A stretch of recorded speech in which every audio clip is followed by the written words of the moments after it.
Cette semaine, Destination Francophonie vous emmène à Sao Tomé et Principe, ce pays composé de 2 îles magnifiques au large du Gabon. Cet archipel volcanique a été découvert le jour de la Saint-Thomas en 1471 par les Portugais. Ils l'ont colonisé pour produire de la canne à sucre puis du cacao. On l'a même surnommé l'île Chocolat. Avec ses plages sauvages et sa végétation extraordinaire, Sao Tomé et Principe est un paradis touristique. Ce pays pauvre, dépendant de l'aide internationale, se tourne alors vers la francophonie pour s'ouvrir au monde. Bonjour, Sao Tomé et Principe est un pays complètement lusophone. Mais dans ce pays, membre à part entière de l'Organisation internationale de la francophonie, la langue française joue un rôle primordial. D'abord en raison de sa position géographique entourée de pays francophones dans le golfe de Guinée. Les échanges économiques avec le continent, notamment avec le Gabon, très francophone, sont intenses. Le français est alors obligatoire à l'école dès l'enseignement secondaire et c'est pour les jeunes qui poursuivent leurs études à l'université un moyen de quitter l'île pour partir à la découverte du monde.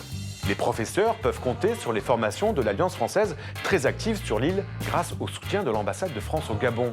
L'Alliance française n'organise pas seulement des cours de français ou des événements culturels.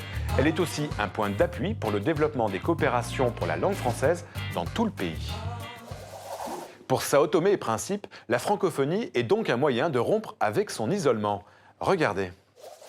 La langue française est un pont pour nous rattacher, pour nous relier donc, au continent. Pendant la colonisation portugaise, les Portugais ils ont essayé de nous séparer du continent. Aujourd'hui, il y a tout un effort qu'on fait pour qu'on rétablisse ce cordon ombilical. Et le français, c'est un moyen pour le faire.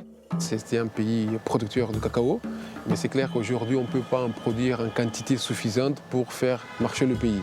Donc il faut qu'on vise d'autres domaines. Par exemple, il y a le tourisme. En apprenant le français, ça nous permet de recevoir des touristes qui viennent de la France ou des pays francophones, même aussi pour accueillir des entreprises étrangères. Il faut maîtriser les langues étrangères, en particulier le français. Le premier contact avec une langue étrangère, c'est le français. La francophonie à Sao Tomé représente un pas vers le monde, puisque nous sommes francophiles et nous vivons comme de vrais francophones. Vous retrouverez l'intégralité de ces témoignages et plus de contenu encore sur la francophonie à Sao Tomé et Principe sur notre site internet. Nous, on se retrouve la semaine prochaine pour une nouvelle destination. D'ici là, bonne semaine à tous sur la planète francophone.